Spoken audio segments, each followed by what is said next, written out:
Kita menghargai semua perkembangan pengetahuan, teknologi, peradaban, dan sebagainya. Tapi ibu jangan sampai lemah dalam satu hal ini. Demi Allah saya katakan, apresiasi tertinggi dari Allah kepada seorang perempuan yang telah berumah tangga ternyata bukan profesi dunianya, tapi ketika ibu bisa optimal menjadi seorang ibu dengan semua tugasnya. Kalau belum menikah jadi seorang anak dengan tugasnya. Kalau menikah belum punya anak jadi seorang istri dengan tugasnya. Nanti saya turutkan hadis-hadisnya.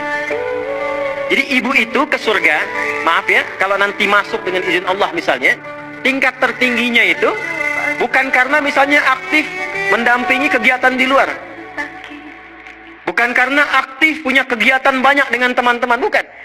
Yang paling utama itu di rumah, anak bagaimana. Sehingga ketika suami pulang, dia membawa satu hasil dari kegiatannya, dalam lelahnya dia menikmati candanya yang telah menyelesaikannya istrinya. Itu bu, setiap apa yang dikerjakan kalau benar demikian, perhatikan hadisnya di At-Tirmidzi.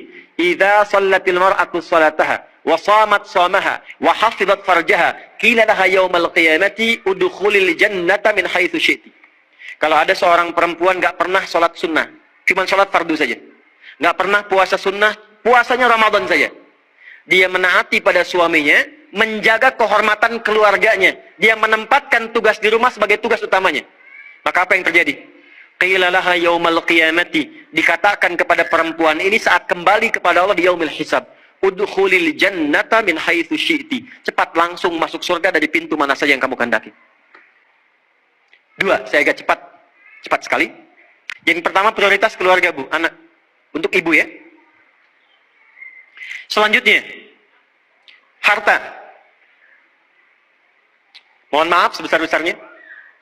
Sayyidah Khadijah, walaupun mendapatkan penghasilan dari aktivitas dagangnya, tidak pernah menjadikan bagian harta beliau hanya untuk dikuasai bagi pribadinya.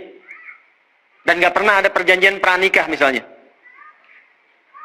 Ya Muhammad SAW, saya nikah punya harta segini ya. Kalau nanti ada kejadian ini jangan diambil ya, nggak pernah.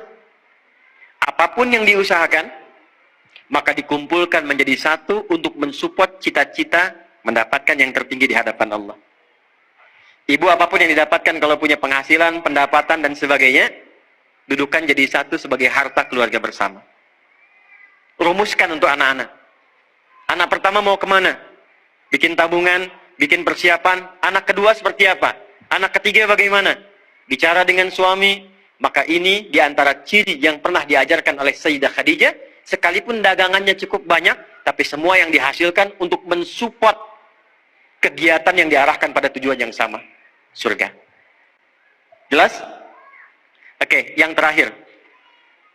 Meluangkan waktu untuk diskusi, bicara, ngobrol yang saling menguatkan, bukan mengungkit kekurangan.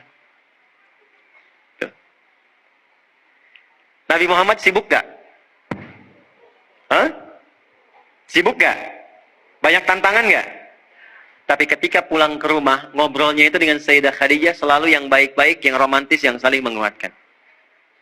Gak pernah ada satupun kalimat tercatat di dalam lisan Sayyidah Khadijah, kenapa sih begitu sibuk? Datang ke rumah cuma bawa masalah. Kenapa sih gak punya waktu? Kenapa sih banyak kegiatan di luar? Tapi ketika pulang ke rumah, aku selalu mendukungmu. Nabi mengatakan kegiatanku ini, dan ini. Aku akan berangkat ke sini menemui si fulan.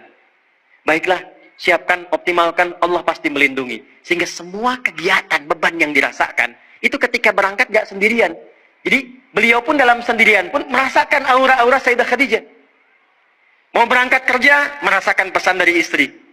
Pulang dari situ, ditinggal pun istri merasakan pesan dari suami. Ini yang harus dioptimalkan. Dan ibu, apa yang terjadi? Ketika dimanapun suami beraktivitas dengan pola seperti ini, maka Allah menjaga ikatan pertalian rumah tangganya, sehingga dijaga dari sifat-sifat rentan yang kemungkinan bergeser atau menodai kehidupan rumah tangganya.